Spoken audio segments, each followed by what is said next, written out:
Bismillahirrahmanirrahim. Assalamualaikum warahmatullahi wabarakatuh.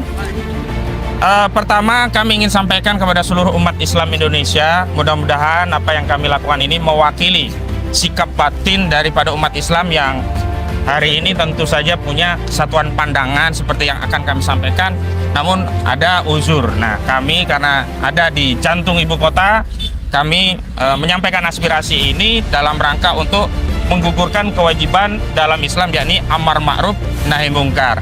Karena sabda baginda Nabi Muhammad SAW, beliau bersabda, man ra'a minkum mungkaron falyughayyirhu biyadihi, fa illam yastati' fa bi lisanihi, fa illam yastati' fa bi qalbihi, fa dzalika ad'aful iman.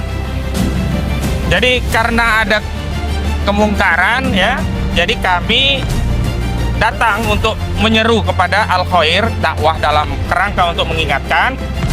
Ya, ini kami datang ke kantor Kementerian Agama RI berkaitan dengan ada upaya pembungkaman azan, siar azan yang biasa kita dengar setiap maghrib di seluruh stasiun TV nasional, hanya karena dalihnya untuk menghormati misa.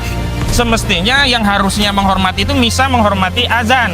Apalagi rangkaian agenda yang dilakukan oleh Paus Fransiskus itu dilakukan di negeri Indonesia, negeri terbesar kaum muslimin. Kalau memang benar ya pesan-pesan perdamaian dari keagamaan Paus itu untuk seluruh umat, termasuk bagi umat Islam, harusnya Paus yang toleran kepada umat Islam, tidak memaksakan ritual keagamaan di dalam agama Kristen, dalam hal ini Katolik, untuk ditonton oleh seluruh mayoritas penduduk negeri ini yang mayoritasnya Muslim. Mohon maaf kalau itu acaranya lelang amal, ya pesta pembagian santunan, mungkin masih oke lah. Ini misa. Misa itu sudah masuk kategori ritual ibadah, dan dalam konteks ritual ibadah itu berlaku kaidah lakum dinukum waliyadi. Nah, saya ingin tegaskan kenapa kita datang ke Kemenak dan akhirnya terpaksa terdampar hanya ada di halaman Kemenak. Jadi kita sudah ajukan permohonan audiensi dan sekaligus klarifikasi karena ada surat edaran dari Kominfo yang memberikan amar ya, perintah atau himbauan atau ya rujukan lah bagi TV nasional untuk melakukan dua hal. Yang pertama, melakukan siaran live terhadap agenda misa yang sore nanti dilakukan di GBK. Yang kedua, pada saat yang bersamaan saat agenda misa itu live, jadi siar azan yang biasanya otomatis ditayangkan oleh stasiun TV setiap maghrib itu dihilangkan, diganti dengan running text. Nah, ternyata Kominfo itu sebelumnya juga mendapatkan surat dari Kemenak. Jadi bagian Ditjen Bimas Agama Islam dan Katolik yang meminta Kominfo memberikan surat itu kepada media. Jadi kami mau datang, apa masalahnya sehingga harus demikian. Tetapi tadi setelah kami kirim surat, kami coba bisa nggak bertemu dengan pejabatnya di Kemenak. Syukur bisa ketemu dengan Yakut Khalil Qaumas, tapi ternyata tidak. Ya kami tahulah, level kami hanya rakyat jelata. Ya kami hanya bisa berkirim surat, tetapi dengan media yang ada ini kami ingin sampaikan apa yang menjadi aspirasi kami sehingga umat Islam bahkan bukan hanya di Indonesia, di seluruh dunia tahu kondisinya seperti ini. Nah, yang kedua terkait substansi, kami sudah menyampaikan ini ya dalam beberapa tulisan, misalkan Bang Egy Sujana juga membuat tulisan, DPUA juga sudah membuat rilis resmi dan nanti bisa didapatkan di berbagai platform sosial media, bahwa terus terang ya kami kecewa. Kami merasa di negeri yang mayoritas kok ada tirani gitu. Ini yang disebut tirani minoritas terhadap mayoritas. Semestinya kalau konteksnya toleransi, tamulah yang toleran kepada tuan rumah. Semestinya kalau dalam konteks ya misi perdamaian, ya harusnya tamu itu ya menjaga sikap batin agama dan keagamaan umat Islam yang mayoritas di negeri ini agar tidak terpantik. Loh, jangan dianggap misa itu biasa. Kenapa? Karena bagi kami umat Islam ya harga untuk menjaga akidah anak-anak kami, semua umat ini itu adalah harga mati. Kami nggak mau sedikit pun teledor dan kemudian lama-lama menganggap agama itu semua benar. Tidak. Kami menghargai semua agama, tetapi dalam keyakinan akidah Islam, agama yang paling benar adalah Islam. Al-Islamu ya'lu wa la yu'la. Nggak ada yang lebih tinggi kecuali Islam. Saya malu jadi negeri, bagian dari negeri yang mayoritas penduduknya Muslim, ada paus tamu biasa saja. Kok ini seperti kita ada imam besar datang di sedemikian rupa disambut, bahkan bikin acara di masjid dengan dalih ini kepemimpinan spiritual. Enggak begitu.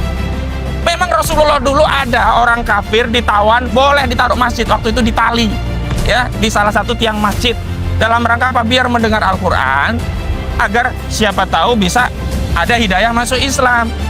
Jadi posisinya terhina itu yang dikencang di masjid tadi, tawanan. Bukan seperti ini, diterima gegap gembita, dimasukkan ke masjid, bicara dialog lintas iman, dialog lintas agama, pluralisme. Ini bahaya.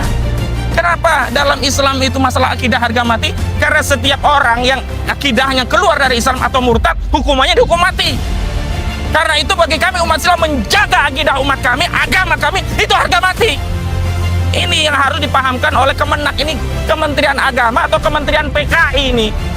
Harusnya Kementerian Agama itu menjaga akidah agama apapun. Dan dalam konteks kunjungan Paus ini nggak ada masalah sebenarnya. Asal tidak diadu-adu. Misa silahkan saja misa, yang azan tetap azan. Jangan misa kemudian mengganggu azan.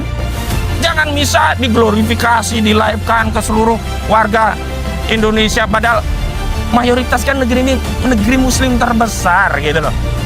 Jadi awal mula ya orang lepas dari akidah Islam itu didangkalkan dulu. Nah, proses pendangkalan akidah itulah bagian dari upaya untuk mengeluarkan umat Islam dari agama ini yang kami tidak mau.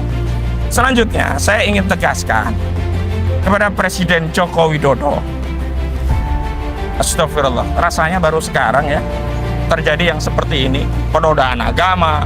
Kemarin jilbab dipersoalkan, belum lama kerudung di rumah sakit ya dipersoalkan, hari ini azan yang dipersoalkan. Apa sih maksudnya gitu loh. Dulu Menak ini kan buat analogi, katanya suara azan itu mirip dengan anjing, lolongan anjing, takut mengganggu. Ya Allah ya Rabbi, saya meyakini ini bukan hanya persoalan teknis di tingkat Ditjen Kemenak, Ditjen Bimas Agama Katolik atau Ditjen Bimas Agama Islam. Ini pasti ada peran menteri, ada peran presiden, karena ini acara resmi dari negara. Lebay gitu loh. Dan saya, ya Allah, Fatin, itu kepada tokoh-tokoh umat kita, pembesar-pembesar kita, ulama kita. Ada yang menyuruh untuk menteladani Paus hanya karena dalihnya dia sederhana, naik pesawat komersil, mobilnya mobil Innova biasa. Saya lihat tadi mobilnya memang Innova, tapi dikawal mobil Mercy, dikawal pasukan lewat sini tadi barusan. Lagi pula kalau ukurannya sederhana, kurang apa sih kesederhanaan Rasulullah SAW? Beliau sebaik-baik sudah ditelan. Laqad kana lakum fi Rasulillahi uswatun hasanah. Kok kita mau nyari-nyari teladan yang lain? Nah, ini apa umat kita mau diarikan teladannya? Bukan ke Nabi lagi, bukan ke Rasulullah lagi. Lagi pula, sudahlah, nggak usah tertipu dengan yang sederhana-sederhana. Lawang Jokowi yang katanya sederhana aja sekarang buktinya begini, menyengsarakan kita semua. Dan mohon maaf, Sri Paus ini pandangan keagamaannya itu bertentangan diametrikal terhadap umat Islam, diantaranya terkait kasus apa LGBT. Paus Franciscus ini ada jejak digitalnya, dia pro LGBT, dianggap homoseksual itu bagian dari anak Tuhan yang diberkati. Ini kan rusak bagi kita, karena kita sedang menjaga anak-anak kita dari ancaman homoseksual. Kok sekarang ada pemimpin yang pro LGBT diminta, oh inilah figur sebagai yang patut diteladani gitu.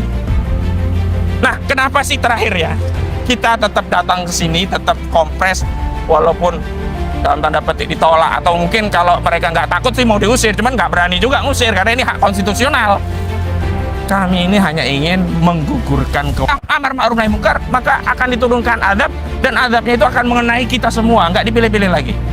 Dan yang terakhir, kami ingin menyampaikan kepada umat, di tengah para tokoh yang hari ini mungkin serba permisif, tidak lagi peduli dengan urusan akidah agamanya, serba membolehkan apa-apa yang sebenarnya sudah tegas aturannya dalam agama, masih ada kami ya, sebagian kecil dari umat ini tetap menyuarakan kebenaran, dan mohon untuk terus didoakan agar kami selalu dilindungi oleh Allah, agar kami selalu dinaungi barokah Allah, dan selalu dimudahkan rezekinya, dipanjangkan umurnya, selalu sehat. Karena doa-doa dari seluruh umat Islam inilah yang akan terus membuat kami dapat melanjutkan aktivitas dakwah ma'ruf nahi munkar ini dalam segala bidang persoalan. Mungkin itu dari saya. Sekian dan terima kasih. Assalamualaikum warahmatullahi wabarakatuh.